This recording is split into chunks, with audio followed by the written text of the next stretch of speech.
Magluto na naman ako ng Shrimp. tanghalian ko. Nagisa ako ng bawang sibuyas at For my lunch. shrimp ay yung kasayan. At naluto yung magiging tanghalian ko. Tapos nagpakulo ako ng munggo kasi munggo yung ihahalo ko dyan. Yung nagulay-gulay na naman ako kasi straight na ako kumain ng manok. So ayan, nilagyan ko yung broccoli at saka tawag nito, ang tawag niya, nakalimutan ko tuloy ang tawag niya sa ano, Tagalog. Bamya, nandito sa kanila ng lingwahe, iludot finger or ay, blanco na naman ang utak ko mga medyo. So ayan, kasi puro na sa utak ko, Arabic na yun. So minsan yung mga Tagalog nalilimutan ko na. So by the way, ganyan at tatakpan ko muna yun siya. Hayaan ko yun siya na mahalo kasi para yung lasa niya is maninao talaga dun sa pasayan natin o yung shrimp natin.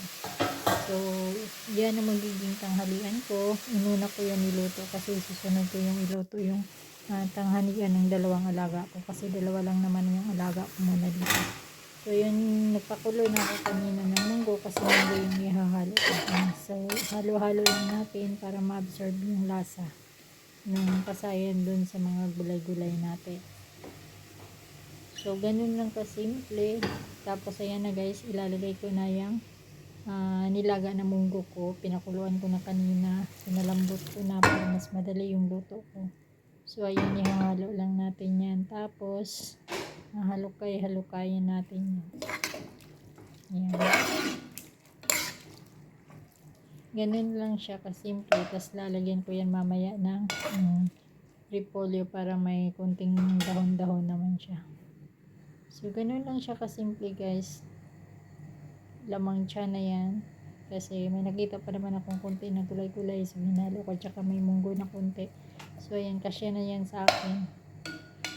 So haluin na natin. Tapos hinaan lang natin yung apoy na ano siya. Na hindi siya masyadong malakas yung apoy niya. So ayan na yan guys. Kumulo na siya. Ayan. At saka malambot na rin. Madali lang kasi malambot yung broccoli.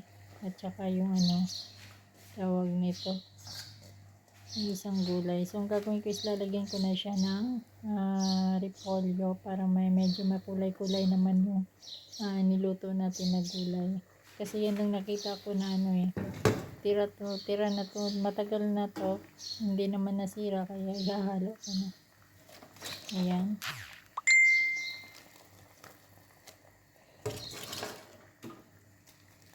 So, yan yung tanghalian ko ngayong araw na ito. So, ganun lang guys. Kasi dalawa lang naman na yung laga ko. Tapos hindi naman sila kumakain.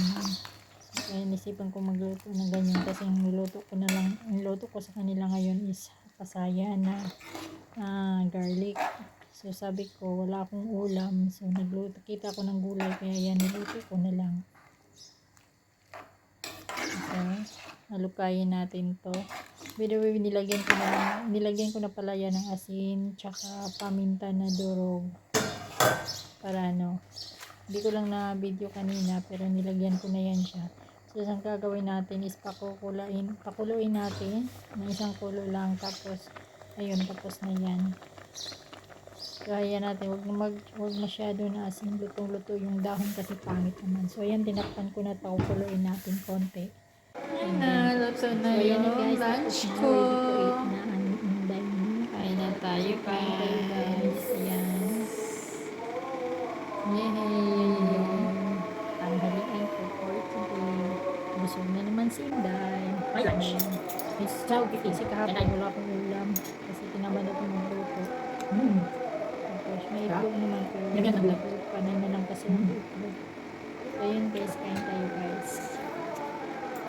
Tuloy yung lalaki. Tapos ang malitan natin. Yung buong yung lagi bukas ng bangko. Yung bukas ng bangko. Punta na sa ulit. Lahat naman sila kasi lang. Ang lang yung mating yung pangalit ko at yung pangalawas na. Tapos yun na naman. Si Inday na. Ay. Broccoli. Kasi pa na nilang ko na. Okra pula yun. pumasok na sa utak ko. Okra ko Hindi ako lang. tingnan yung luto ng ulam ko kaya nagulay ako. Kasi puro na sa utak ko, mas mga Arabic lang eh. Kaya minsan Sarap sana sa pagkain. nakakalimutan ko yung Mag-isa. pangalan sa lingwahe natin. So ayan guys, kain tayo. Pag hindi pa ako tinamad magluto, yung dami ako naluto kahit ano lang nagtipid sa rep ko. Pero minsan, Nang tayo parang guys. wala talaga kasi minsan laman ng rep namin kamatis lang. Yun lang. Kuripot kasi kung Hindi aman mo pa kayo sumababa kasi mawalan sa akin. Paano magkaba? ganyan. Bigla.